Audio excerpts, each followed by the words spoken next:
টাকা পয়সা বেশি যদি করতে পারো কামাই, শ্বশুর শাশুড়ির কাছে তুমি ভালো জামাই।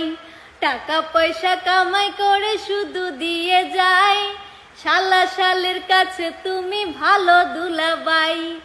টাকা পয়সা কামাই করে সামনে দেবে ঢেলে, পিতা মাতার কাছে তুমি খুবই ভালো ছেলে। টাকা পয়সা দেবে শুধু গহনাটা দামি, নিজের বউয়ের কাছে তুমি খুবই ভালো স্বামী। টাকা পয়সা দেবে শুধু হিসাব নিকাশ নাই, ভাই বোনের কাছে তুমি খুবই ভালো ভাই। ওরে টাকা তুমি জ্বালাইয়া